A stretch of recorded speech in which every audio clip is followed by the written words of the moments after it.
Listen to me. You're not starting fresh. You're dragging the same cowardly habits into a new calendar and hoping the numbers fix you. They won't. You keep that calm face like it's armor, like nobody can hear the panic rattling underneath. And honestly, it's almost impressive. The commitment to pretending, almost, because you act like you're fine. You act like you're above needing anything, above wanting anything, above being affected. But your eyes keep betraying you. They look away too fast, like you're afraid someone will catch you in the act of being human. And you hate that, don't you? You hate being seen when you're weak. But you hate being unseen even more. So you perform. You smile at the wrong time. You nod so people stop pushing. You shrink so you stop taking up space. You laugh so nobody aims their jokes at your throat. And you got good at it. Too good. Now you can't even tell where the performance ends and where you begin. That's the tragedy. You built a mask to protect your heart, and now you don't know how to live inside your own face. And you call it maturity. You call it patience. You call it keeping the peace. But it's fear in a polite shirt. That's all it is. Fear of conflict, fear of rejection, fear of being honest and getting punished for it. So you learn to pay with silence. And silence is cheap at first. It feels like a small coin you toss to avoid a problem. But it compounds, it stacks, it fills your pockets until you can barely stand upright. That's why you feel heavy when nothing is happening. That's why you feel tired even when you did nothing. Because you did something. You carried it. Every word you swallowed, every time you were disrespected and pretended you didn't notice, every time you were treated like an option and told yourself you were being understanding, every time you watched someone choose someone else and you smiled like you were above it, while your chest folded in half. And don't you dare act surprised now. You think I don't know your routine. The late nights staring at the ceiling, replaying conversations like you can edit them into dignity. The mornings waking up already guilty, already behind, already bargaining with the day like it's a judge. The way you reach for your phone because silence makes you hear yourself. You keep your hands busy so your mind doesn't drag you back to the moment you never talk about.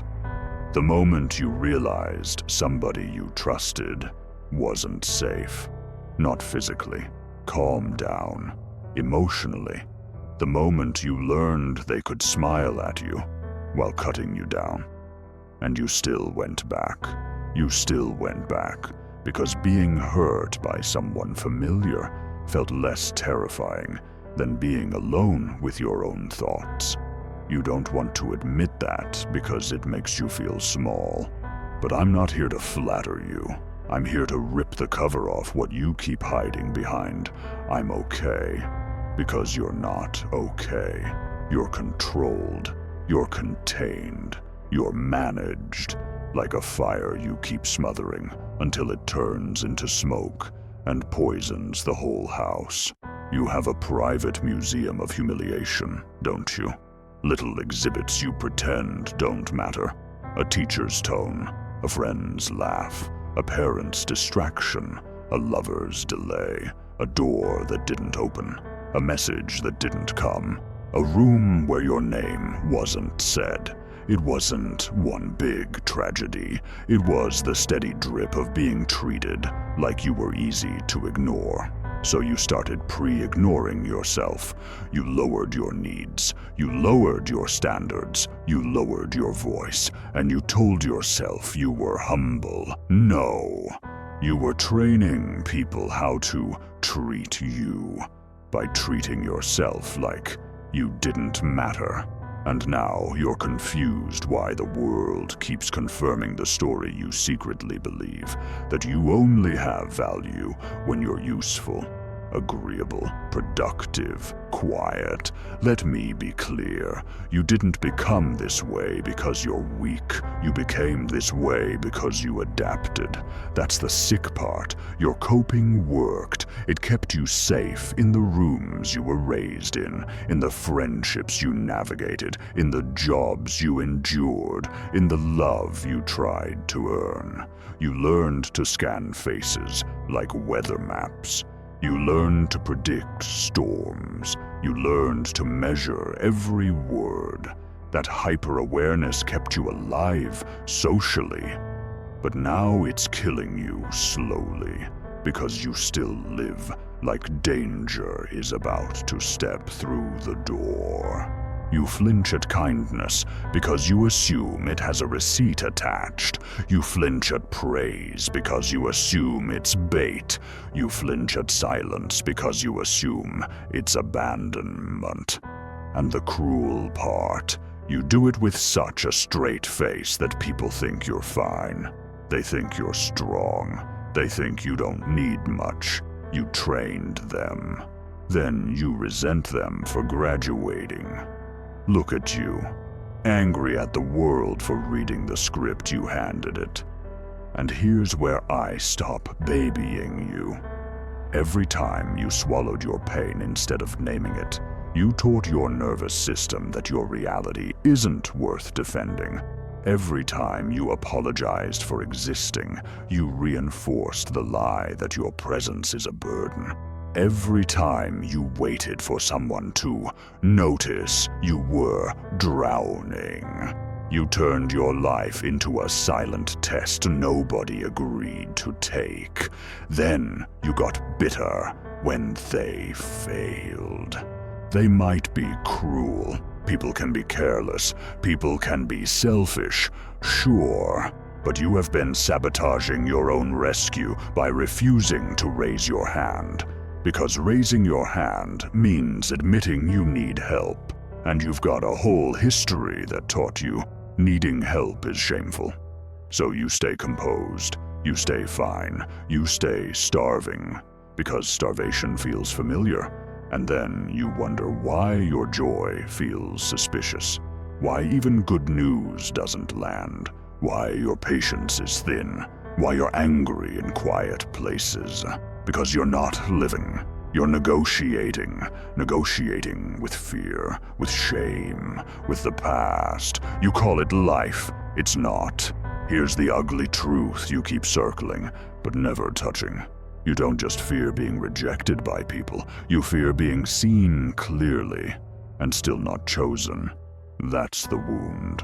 That's why you overthink messages. That's why you reread tone. That's why you replay glances like security footage. You can survive rejection when you're honest.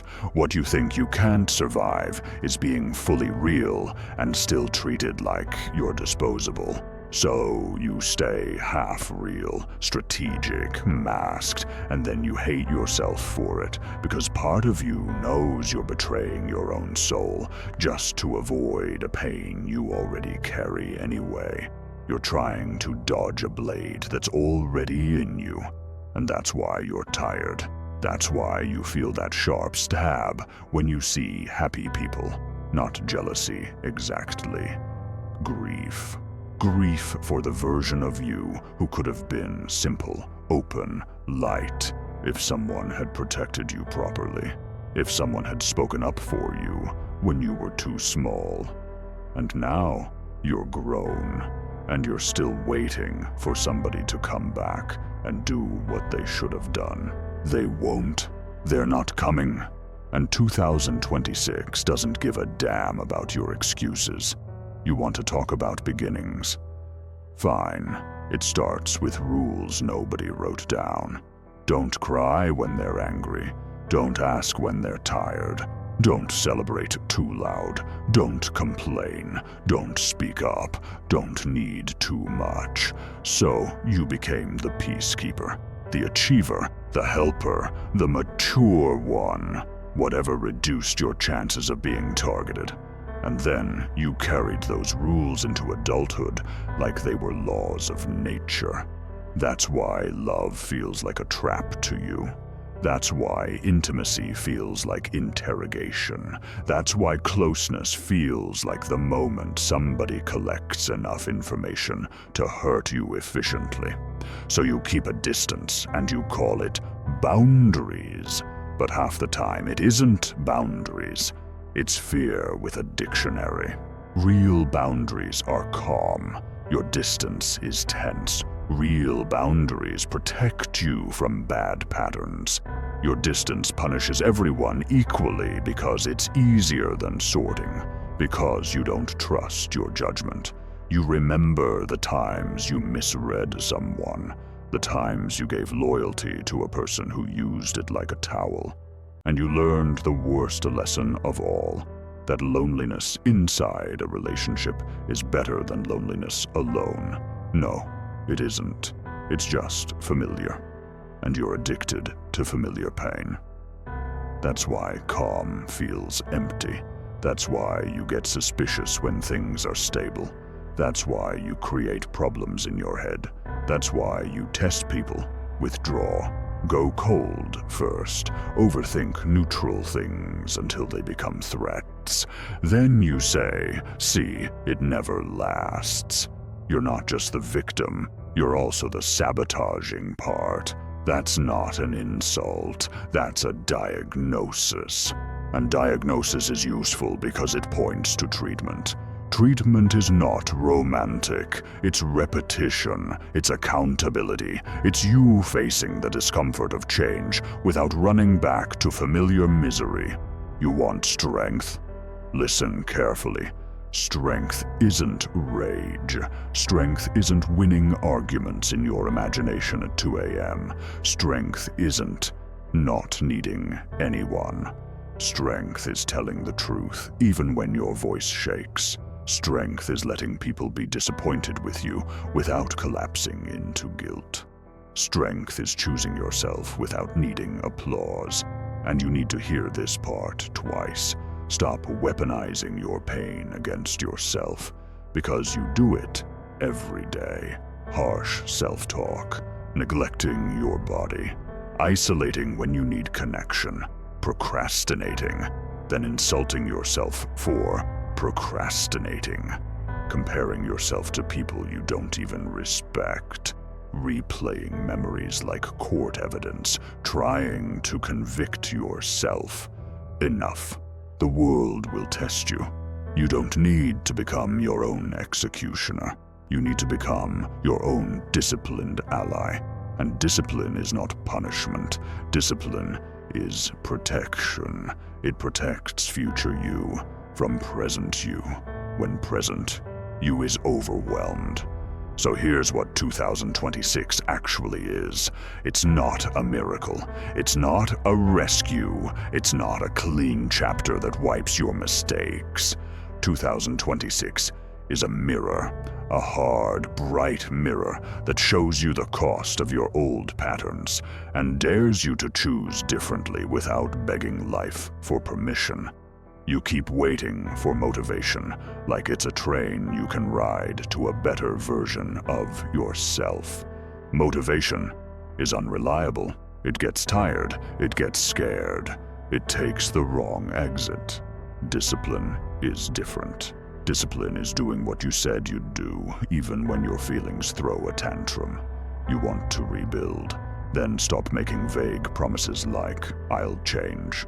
Make measurable commitments. One promise today. One action you can point to.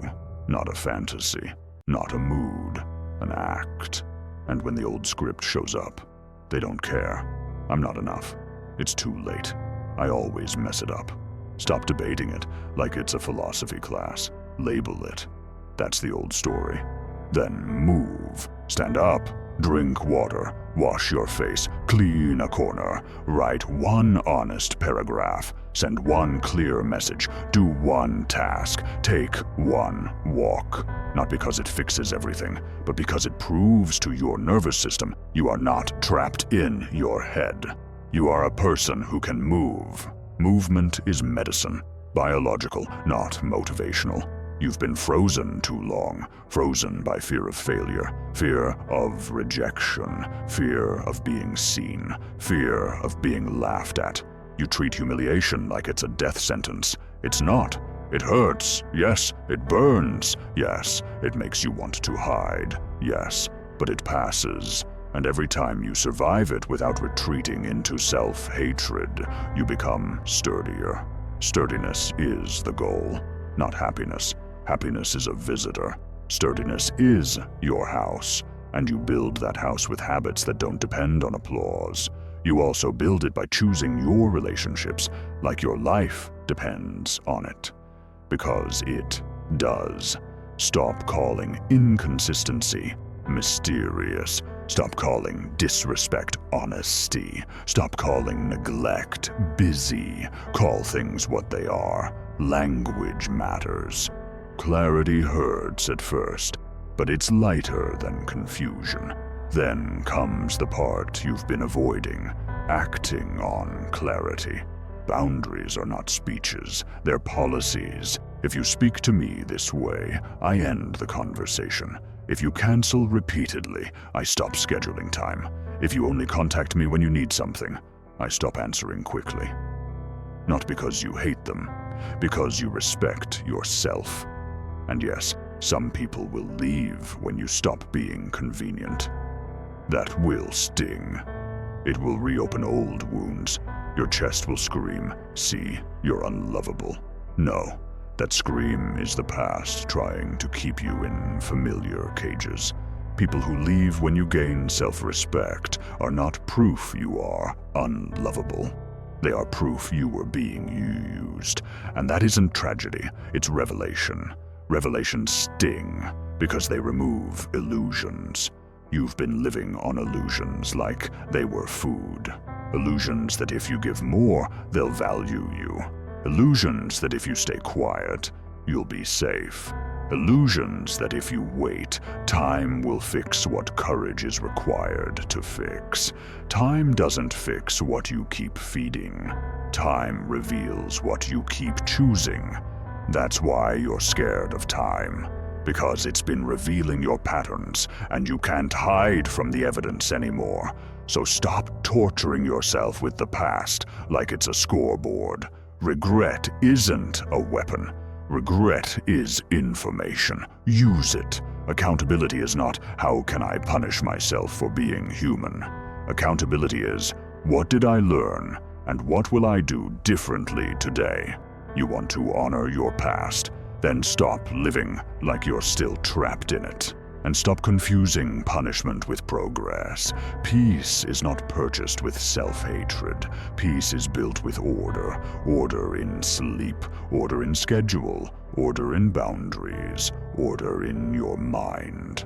Not rigid order that turns you into a machine. Living order that makes you stable. Now let's talk about silence. You fear silence because silence is where the truth speaks. In silence, you remember the nights you felt unwanted. In silence, you remember the day you realized someone didn't respect you. In silence, you hear the words you never said. But silence is also where you rebuild your spine. Because in silence, you finally hear what you value, not what you were trained to perform. So here's your challenge for 2026. Stop performing. Start governing. Govern your mouth. Stop apologizing for existing. Govern your time. Stop giving it away to people who treat you like spare change. Govern your body. Stop neglecting it because your mind is loud. Govern your attention. Stop feeding distractions like their life support. Govern your standards. Stop negotiating your dignity like it's a cheap product. And don't tell me you can't. You can. You're just scared, and you've been using "I can't" as a way to avoid the moment where you try and the world sees you try. Trying is dangerous when you've been humiliated before, But you know what's worse than trying? Another year of I could have. I could have is a fantasy that keeps your ego comfortable while your life stays small. Potential doesn't build a spine. Action does. So, when the old committee inside your head starts meeting, the voice that said you were too loud, too quiet, too much, a burden, not enough, and it tries to intimidate you out of your own life, recognize it. That's old fear wearing the mask of logic. Then choose your voice anyway. Not loud, not dramatic, steady, because 2026 isn't here to save you. It's here to expose you. It will show you what you keep postponing, what you keep tolerating, what you keep feeding. So choose what you feed. Feed courage with small acts. Feed your mind with truth. Feed your body with respect. Feed your future with consistency. And when the pain rises, because it will, don't turn it into destiny. Don't say, I'm back to zero. You're not. You're back to a lesson. Lessons repeat until you learn them. So, learn it. When someone disrespects you, don't turn it into a story about your worth. Turn it into information about their character and your boundary. When you fail, don't turn it into identity. Turn it into data. When you feel lonely, don't turn it into proof you're unlovable. Turn it into a signal. You need connection, purpose, movement, something real. You are not fragile. You are adaptable. You are capable, not of becoming perfect, not of erasing scars, but of living with them without letting them steer. So when the room goes quiet after this, and you feel that familiar urge to retreat into the old story, don't. Just breathe. Straighten your back and decide quietly that you will not abandon yourself again, because the real betrayal wasn't only what they did. The real betrayal was how often you agreed with them by treating yourself like you were less. End that agreement. Not with rage, with policy, with action, with consistency. And if you're still here listening, don't just nod like you always do.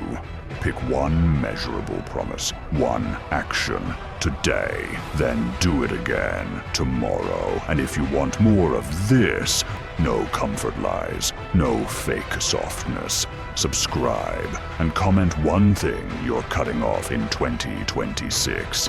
A habit, a pattern, an excuse, or a person you've kept around out of fear, even though you know it's been costing you more than it's ever given back.